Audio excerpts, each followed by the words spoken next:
Today's reading is John chapter 14, verses 15 to 21. Jesus promises the Holy Spirit. If you love me, keep my commands, and I will ask the Father, and he will give you another advocate to help you and be with you forever, the Spirit of the truth. The world cannot accept him, because it neither sees him nor knows him. But you know him, for he lives with you and will be in you. I will not leave you as orphans. I will come to you. Before long, the world will not see me anymore, but you will see me, because I live. You also will live. On that day, you will realize that I am in my Father, and you are in me, and I am in you. Whoever has my commands and keeps them is the one who loves me. The one who loves me will be loved by my Father, and I too will love them and show myself to them. This is the word of the Lord. Praise be to God.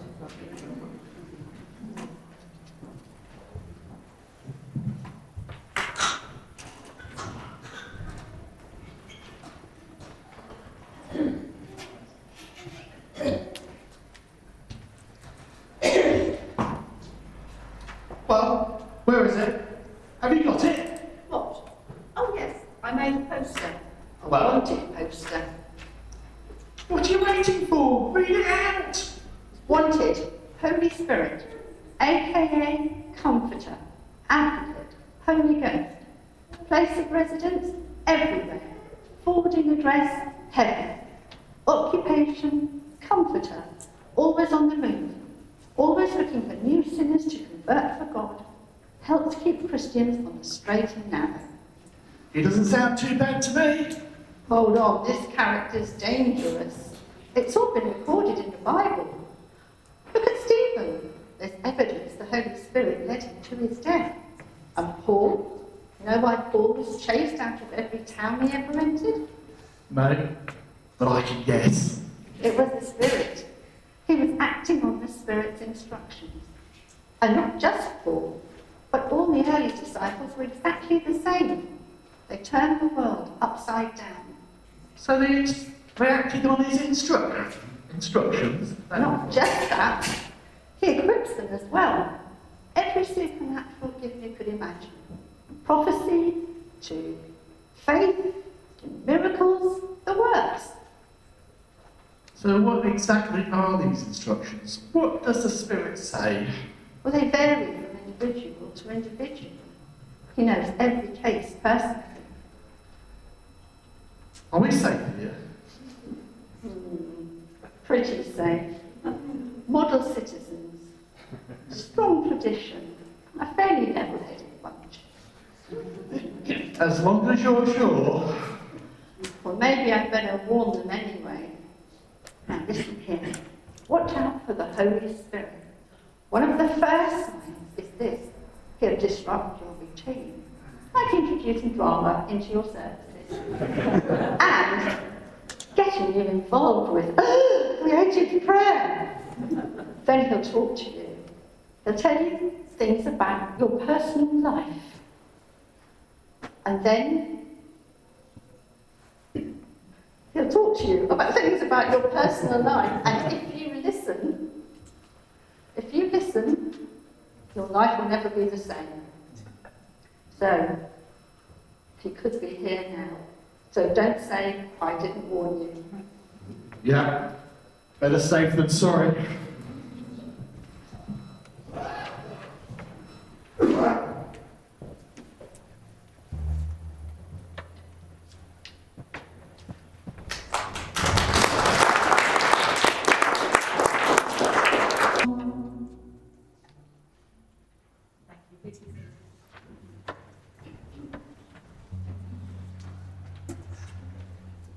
Now, for the first time ever, have a talk that follows on from somewhere else.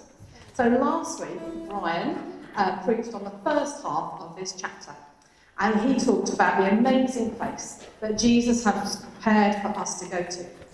Jesus invites us to join him in a place where, as Brian said, beautiful blessings flow, not a trickle, but abundantly. Jesus doesn't take from us, but gives abundantly. Brian unpacked the wonderful words from Jesus. I am the way, the truth, and the life. By knowing and following and believing in Jesus, we will find the way to heaven.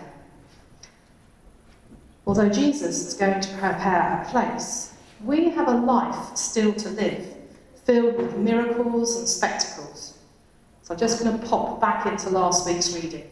In John chapter 14, verse 12, I tell you the truth. He who believes in me will do the same things I do. He will do even greater things than these, because I'm going to the Father.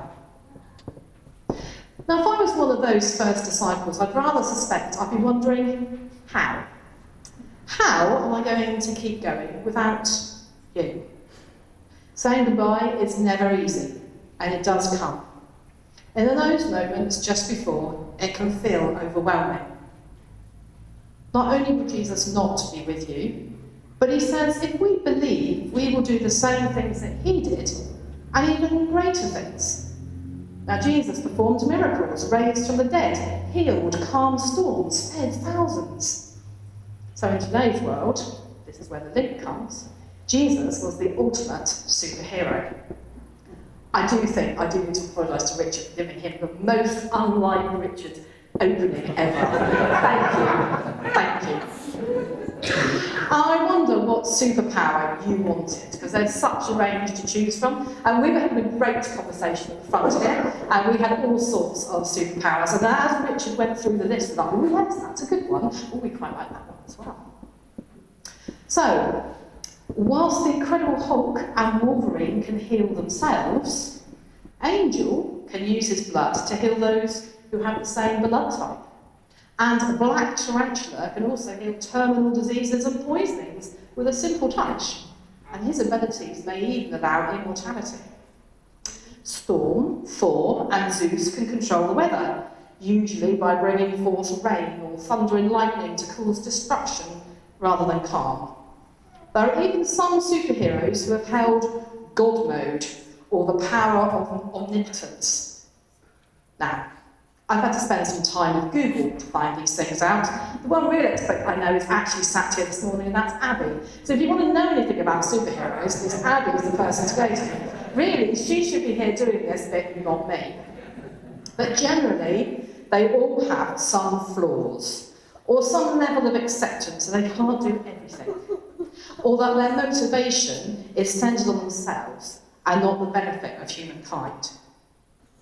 So, with Jesus being the only true superhero, whose miracles cut across many superhero powers, but who is also not corrupted by the power or by wielding his superpower for his own gain, why wouldn't you want to be with him always? But at that point, Jesus could only be in one place at that time. So back to the passage. This reading is from the night before Jesus was crucified, and he's told his disciples that he's going away. He's going back to the Father, back to heaven. He's not going to be on earth with his disciples anymore. The disciples are sad.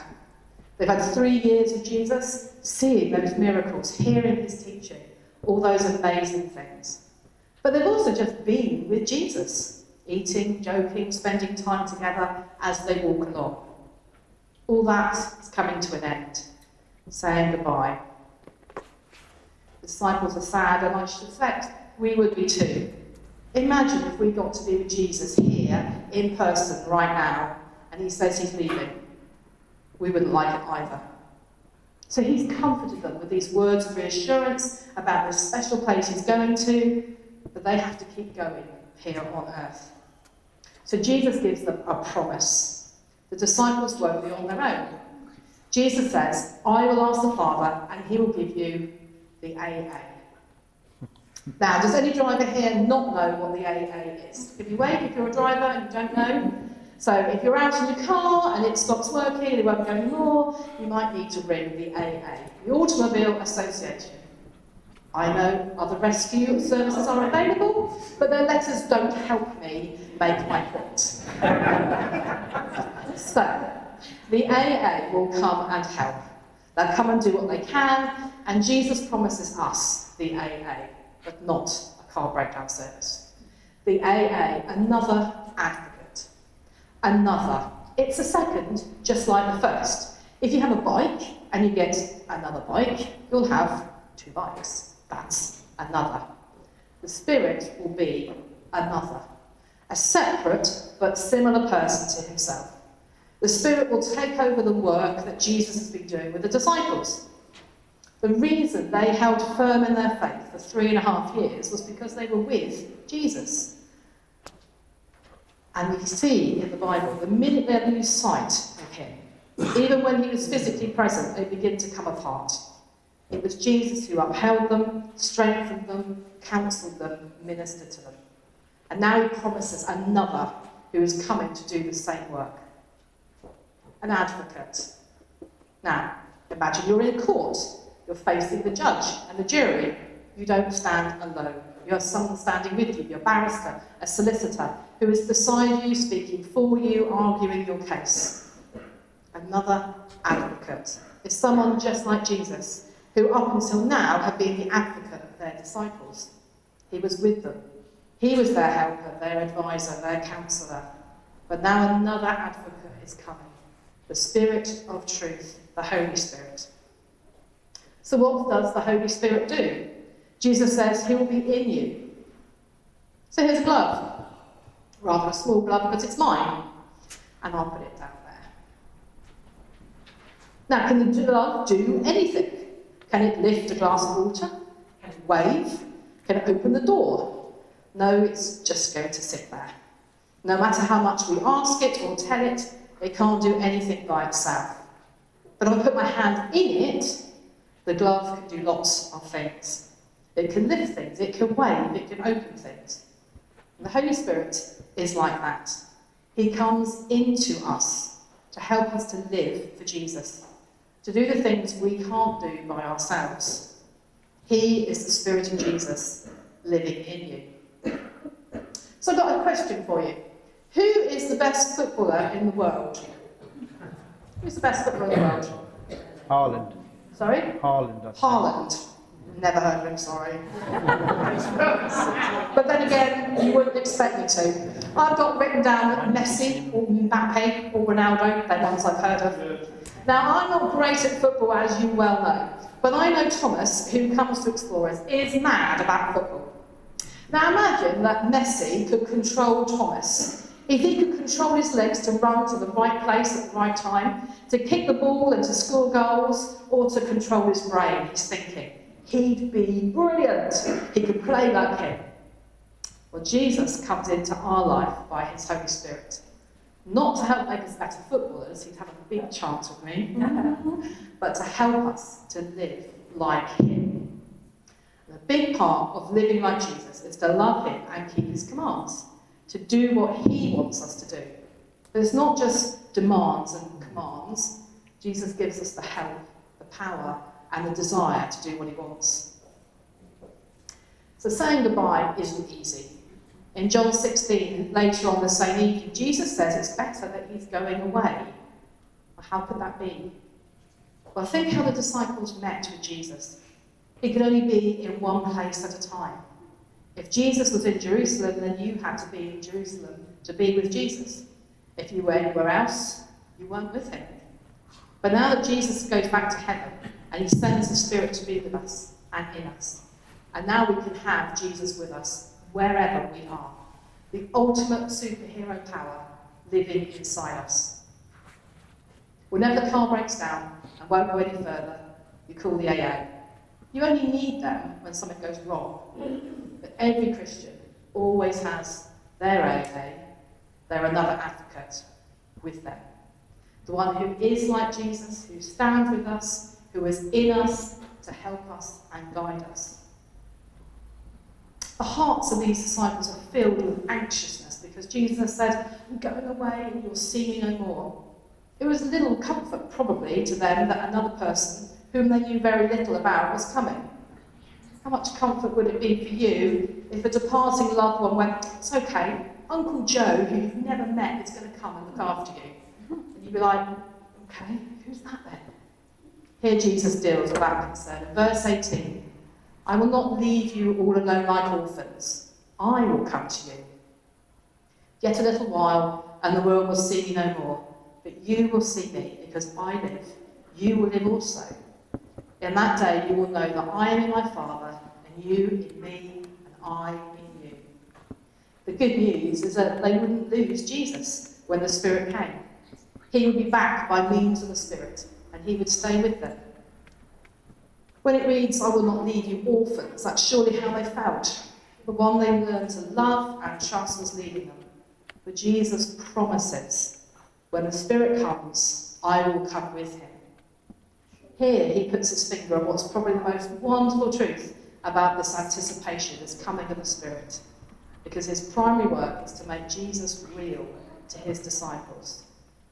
The mark of the Spirit-filled life is not signs or wonders or tongues, but an ever-deepening consciousness of the reality of Jesus Christ. That's the Spirit at work. And here Jesus expresses it in the simplest words, you in me. And soon we get that he in us. We learn that we're not required to demonstrate how much we can do for God, but what he can do through us. Jesus will be at work in them through the Spirit. And then finally, at the end of the passage, it says, he who has my commandments and keeps them, he it is who loves me. Obedience isn't difficult to those filled with love. The clue to Christian behaviour is not law, not demand, but love. Teach people to love Jesus, show them how much he already loves them, and obedience becomes easier. And he who loves me will be loved by my Father, and I will love him and keep on revealing himself to him. That's intimacy. That's the longing of every Christian heart, to know him better, to go deeper and deeper into the love of Jesus, which passes knowledge. So from last week, we have the comforting words that Jesus goes to prepare a place for us. And this week, we get the powerful words, how to keep living, with the most amazing superpowers ever. The AA, the Holy Spirit, Helper, Counselor, Advocate. Jesus, alive, bringing life with us and in us. And love. Please stand if you're able.